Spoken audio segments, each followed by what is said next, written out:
열왕기하 6장. 예언자 수련생들이 엘리사에게 말했다. 보십시오. 우리가 선생님을 모시고 함께 살고 있는 이곳 숙소가 너무 비좁습니다.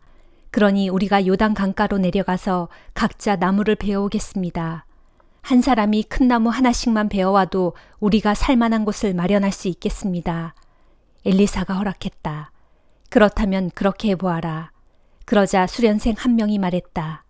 선생님도 저희들과 함께 가시지요. 엘리사가 응낙했다. 좋다, 같이 가마.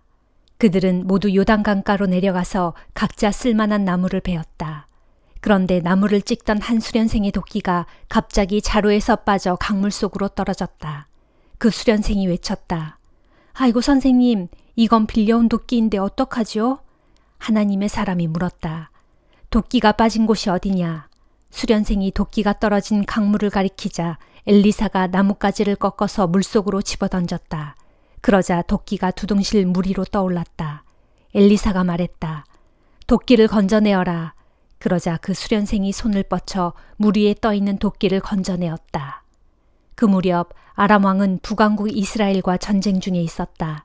아람 왕이 자신의 지휘관들과 의논하여 이스라엘 땅 여기저기에 진영을 치고 군사들을 매복시켰다. 그러자 하나님의 사람 엘리사가 이스라엘 왕에게 전가를 보냈다. 그곳은 아람 군대가 숨어 있는 곳이니 조심하도록 하시오.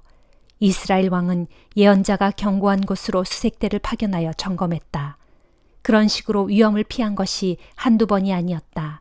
아람 왕은 크게 화가 났다. 그는 지휘관 회의를 소집하고 호통을 쳤다. 우리들 가운데 틀림없이 이스라엘 왕과 내통하는 자가 있다. 지휘관 중 한 사람이 대답했다. 왕이시여, 그런 것이 아닙니다. 우리 중에 반역자는 없습니다. 다만 이스라엘에는 엘리사라는 예언자가 있습니다. 그는 왕께서 침실에서 속삭이는 말까지 다 알아서 이스라엘 왕에게 알려줍니다. 아람 왕이 명령을 내렸다. 그 예언자가 어디 있는지 찾아내라. 그러면 내가 군사들을 보내 그를 체포하겠다. 그러자 엘리사가 도단 성읍에 있다는 보고가 들어왔다. 아람 왕은 전차 부대와 용감한 군사들을 그리로 즉시 보냈다. 그들은 밤을 틈타 도단으로 몰래 들어가서 그 성읍을 포위했다. 다음 날 아침 엘리사의 시종이 일어나서 밖으로 나가보니 기병들과 전차들이 성읍을 에워싸고 있었다. 시종이 엘리사에게 외쳤다. 아, 선생님, 큰일 났습니다. 이제 어떻게 하면 좋습니까? 엘리사가 말했다. 조금도 걱정하지 말아라. 우리 편에는 그자들보다 더 많은 군대가 있다. 그리고 엘리사는 기도를 드렸다. 오 주여, 이 시종의 눈을 열어서 주의 군대를 보게 하소서. 주께서 그 시종의 눈을 열어주시자 온 산을 가득 채운 불말과 불수레가 엘리사를 에워싸고 있는 것이 보였다. 아람 군대가 엘리사를 향해 몰려오자 그가 주께 기도드렸다. 저들을 쳐서 눈을 멀게 하소서. 주께서 엘리사의 말대로 그들을 쳐서 눈을 멀게 하셨다. 엘리사가 아람 군사들에게 말했다. 너희는 길을 잘못 들었다. 이곳은 너희가 찾는 성읍이 아니다. 나를 따라오라. 너희가 찾는 사람이 있는 곳으로 내가 인도해 주겠다. 엘리사는 그들을 사마리아로 데리고 갔다. 아람 군사들이 사마리아 성읍으로 들어가자 엘리사가 기도했다. 주여, 이제 그들의 눈을 다시 열어주소서. 주께서 그들의 눈을 열어주시니 그들이 사마리아 도성의 한가운데 와 있었다. 이스라엘 왕이 그들을 보고는 엘리사에게 물었다. 나의 아버지여, 내가 이들을 모조리 죽여버릴까요? 엘리사가 대답했다. 아닙니다. 죽이지 마십시오. 비록 칼이나 활로 사로잡은 전쟁포로라고 한들 죽일 수 있겠습니까? 차라리 그들에게 밥과 물을 주어서 먹고 마시게 한 다음 그들의 왕에게 돌려보내십시오. 이스라엘 왕은 그들에게 큰 잔치를 베풀어 주었다. 아람 군사들이 실컷 먹고 마시고 나자 왕은 그들을 모두 무사히 보내주었다. 그 뒤로 한동안 아람 군대가 더 이상 이스라엘 땅으로 쳐들어오는 일이 없어졌다. 얼마 후 아람 왕 베나닷이 모든 군대를 이끌고 올라와 북왕국 이스라엘의 도성 사마리아를 포위했다. 포위 기간이 길어지자 성읍 안에서는 식량이 다 떨어졌다. 나귀 머리 하나가 은 80세겔, 비둘기 똥이라 불리는 여물지 않는 들콩 4분의 1갑이 은 5세겔이나 했다. 하루는 이스라엘 왕이 성벽 위를 지나가는데 한 여인이 외쳤다. 왕이시여, 저를 좀 도와주세요. 왕이 대답했다. 주께서 도와주시지 아니하시면 내가 어떻게 도울 수 있겠소? 타작마당에서 곡식을 가져다 주겠소? 아니면 포도주 틀에서 포도주를 가져다 주겠소? 도대체 무슨 일로 그러는지 말이나 해보시오. 그러자 여인이 다른 여인을 가리키면서 부르짖었다. 하루는 이 여인이 저에게 말했습니다. 오늘은 우리가 네 아들을 함께 잡아먹고 내일은 내 아들을 함께 잡아먹자. 그래서 우리는 제 아들을 먼저 삶아서 먹었습니다. 다음 날 제가 이제는 내 아들을 함께 잡아먹자라고 말했더니 그 여인이 자기 아들을 감춰버렸습니다. 그 말을 듣고 이스라엘 왕은 기가 막혀 자기 옷을 찢으며 슬퍼했다. 왕이 성벽 위로 지나갈 때 백성들이 왕의 찢어진 옷 사이를 보니 속에 굵은 베옷을 입고 있었다. 이스라엘 왕이 외쳤다. 사밧의 아들 엘리사의 머리가 오늘 온전히 붙어 있다면 하나님께서 나에게 어떠한 벌을 내리더라도 달게 받겠다. 그때 엘리사는 자기 집에서 장로들과 함께 앉아 있었다. 이스라엘 왕이 사람을 보냈지만 엘리사는 그가 도착하기도 전에 장로들에게 말했다. 여러분은 저 살인자의 자식인 이스라엘 왕이 내 머리를 베어버리라고 보낸 사람이 보이지 않으십니까? 그가 오면 문을 잠그고 들여보내지 마십시오. 또 사람을 보내놓고 그 뒤에 따라오는 왕의 발자국 소리가 들리지 않으십니까? 엘리사가 말을 마치기도 전에 이스라엘 왕과 그 신하가 들이닥쳤다. 왕이 엘리사에게 말했다. 우리에게 임한 이 재앙을 보시오. 이번 재앙은 분명 주께서 내리신 것인데 내가 어떻게 주의 도우심을 더 기다리고만 있겠소. 디모데전서 3장. 여기에 올바른 말이 있으니 그것은 곧 감독이 되기를 원하는 사람은 선한 일을 원하고 있는 것이다 라는 말입니다. 그러므로 누구든지 감독이 되고자 하는 사람은 이러해야 합니다. 곧 다른 사람의 손가락질을 받을 만한 일을 하지 않아야 하고 한 아내의 남편으로 충실해야 하고 절제할 줄 알고 신중하며 단정하며 나그네를 잘 대접할 줄 알고 잘 가르칠 수 있어야 하며 술을 즐기지 아니해야 하고 난폭하지 않으며 너그럽게 관용을 베풀 줄 알아야 하고 다투지 아니하며 돈에 욕심이 없어야 하고 자기 가정을 잘 꾸려나가서 자녀들에게도 존경을 받아 순종하게 만드는 사람이라야 합니다. 사람이 자기 가정조차 잘 다스리지 못한다면 어떻게 하나님의 교회를 잘 돌볼 수 있겠습니까? 또 입교한 지 얼마 되지 않은 새 신자도 감독이 될 수 없습니다. 그것은 너무 빨리 감독으로 선택을 받으면 자칫 교만해져서 마귀가 받을 심판에 떨어질 수 있기 때문입니다. 그리고 감독이 될 사람은 교회 밖의 사람들에게도 평판이 좋아야 합니다. 그래야 그가 사람들에게 비난을 받지 않게 되어 마귀의 덫에 걸려들지 않을 것이기 때문입니다. 집사도 감독과 마찬가지로 이러해야 합니다. 곧 단정하고 한 입으로 두 말을 하지 않으며 술을 너무 좋아해서도 안 되고 부당한 이득을 탐내서도 안 되며 깨끗한 양심에 믿음의 깊은 진실을 간직한 사람이라야 합니다. 이와 같은 사람이 있거든 집사로 임명하기 전에 먼저 시험을 해보고 그래서 흠집이 발견되지 않을 때 비로소 집사의 직분을 주어 봉사하게 하십시오. 마찬가지로 여자 집사도 이러해야 합니다. 곧 단정하고 다른 사람을 헐뜯지 아니하며 절제할 줄 알고 모든 일에 충실한 사람이라야 합니다. 집사는 한 아내의 충실한 남편으로서 자기 가정과 자녀들을 잘 다스려야 합니다. 집사의 직분을 잘 감당하는 사람은 좋은 지위를 얻어 다른 사람들의 존경을 받는 것은 물론 자기 스스로도 그리스도 예수께 대한 믿음이 더욱 깊어지고 굳세게 됩니다. 내가 속히 그대를 만나러 가기를 바라면서도 이런 가르침을 편지로 써 보내는 것은 내가 혹 늦어지더라도 교회에서 그대가 어떻게 행해야 하는지를 그대에게 알려주기 위해서입니다. 참으로 교회는 살아계신 하나님의 집이요 진리의 기둥이자 터전입니다. 이 신앙의 비밀은 참으로 놀랍고 위대합니다. 그리스도는 육신을 입고 이 세상에 오셨고 성령에 의해 의롭다 하는 인정을 받았습니다.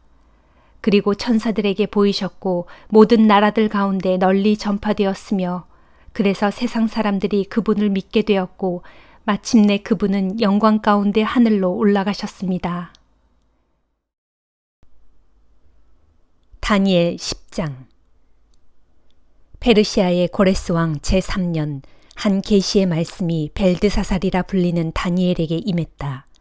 그가 받은 계시의 말씀은 참된 것으로서 곧 장차 있을 크고 혹독한 전쟁에 관한 내용이었다. 다니엘은 자신에게 임한 그 계시의 말씀을 분명히 알았고 자신이 본 그 환상을 밝히 깨달았다. 그 즈음 나 다니엘은 3주 동안 슬픔 속에서 지냈다. 그 슬픔의 날 동안 나는 스스로 좋은 음식을 삼갔다. 고기와 포도주를 입에 대지 않았고 머리에 기름도 바르지 않았다. 나는 3주 동안 내내 그렇게 지냈다. 그해 1월 24일 나는 힛데겔이라 하는 큰 강가에 서 있었다. 그때에 내가 눈을 들어 바라보니 환상 가운데서 어떤 사람이 내 앞에 서 있었다. 그 사람은 고운 모시옷을 입었고 허리에는 우바스의 순금으로 만든 띠를 두르고 있었다. 그 사람의 몸은 황옥처럼 빛나고 있었고 그 얼굴은 번갯불처럼 번쩍거렸으며 그 눈은 횃불처럼 이글이글 타오르고 있었다.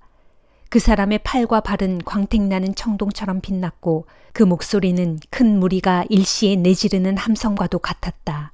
이 같은 환상을 본 사람은 나 다니엘 혼자뿐이었다. 나와 함께 있던 다른 사람들은 이런 환상을 보지 못한 채 다만 두려움에 사로잡혀 크게 떨며 도망쳐 숨을 곳을 찾기에 바빴다. 그러므로 힛데겔 강가에 나 혼자만 남아서 이 크고 놀라운 환상을 계속 바라보았는데 그때에 내 온몸에서는 힘이 다 빠져나갔고 내 얼굴빛은 창백하게 변하여 사색이 되었으며 기운이 없어 도무지 아무런 힘도 쓸 수 없었다. 그때 나는 그 사람이 내게 말하는 소리를 들었는데 그 말소리를 듣고 있을 때에 그만 나는 정신을 잃고 땅바닥에 쓰러지고 말았다. 그 순간에 한 손이 나를 부드럽게 어루만졌고 나는 여전히 떨고 있었다. 그리고 그가 나를 일으킴으로 내가 일어나 무릎과 손바닥으로 땅을 짚었다. 그가 내게 말했다. 하나님께 크게 은총을 받은 사람 다니엘아, 너는 일어나서 내가 이제 네게 이르는 말을 잘 들어라. 하나님께서 나를 내게 보내셨다. 그 말을 듣고 내가 떨면서 자리에서 일어났다. 그가 말을 이었다. 다니엘아, 두려워하지 말아라. 네가 이 일에 대하여 깨달음을 얻으려고 하나님 앞에서 너 자신을 스스로 낮추기로 마음먹은 첫날부터 하나님께서는 내 기도를 다 들으셨다. 그래서 내 기도로 인해 내 기도에 응답하려고 내가 이렇게 내게로 왔다.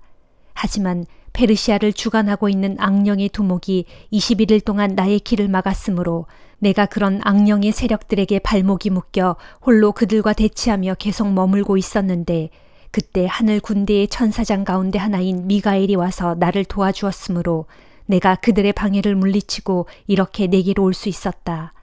이렇게 내가 내게로 나온 것은 이제 내가 장차 마지막 때에 내 백성에게 일어날 일을 내게 알려주기 위함이다. 이 환상은 먼 훗날에 일어날 일을 보여주는 것이다. 그가 내게 이런 말을 하는 동안 나는 얼굴을 땅바닥에 댄 채 아무 말도 못하고 있었다. 그런데 사람같이 생긴 그가 자기 손을 뻗쳐 내 입술에 갖다 대자 그 즉시 내 입이 열렸다. 그래서 나는 내 앞에 서 있는 그 사람에게 말했다. 내 주여, 내가 이 환상 때문에 괴롭고 두려워서 죽을 지경입니다. 내 온몸에서 힘이 다 빠져버렸습니다. 이처럼 힘이 없고 기력이 쇠약해져서 숨조차 제대로 쉬기 어려울 지경인데 내 주의 종이 어찌 감히 내 주와 더불어 말할 수 있겠습니까? 그러자 사람같이 생긴 그가 다시금 나를 어루만지면서 나에게 힘을 불어넣어 강하게 하였다. 그리고 그가 말했다. 하나님께 큰 은총을 받은 사람아, 두려워하지 말아라. 마음을 편히 먹어라. 힘을 내고 또 힘을 내라. 그에게서 이런 말을 듣자 나는 정말로 힘이 났다. 그래서 그에게 말했다. 내 주여, 내 주께서 힘을 주심으로 내가 힘을 얻었사오니 이제는 내게 말씀하소서. 그러자 그가 말했다. 내가 무엇 때문에 너를 찾아왔는지 너는 알겠느냐? 내가 이제 내게 이를 말을 다 마친 후 즉시 되돌아가서 페르시아를 주관하고 있는 악령들과 싸워야 한다. 그리고 내가 그 싸움을 다 마친 다음에는 헬라를 주관하고 있는 악령의 두목이 나타날 것이다. 그보다 먼저 이제 나는 오직 진리의 책에 기록된 것을 내게 말해주려고 한다. 그리고 내가 되돌아가 악령들과 싸울 때 나를 도와서 그들과 맞서 싸울 자는 너희의 천사장 미가엘 뿐이다. 시편 119장. 복되도다 그 행실이 온전하여 흠이 없고 주의 법대로 살아가는 자들이여.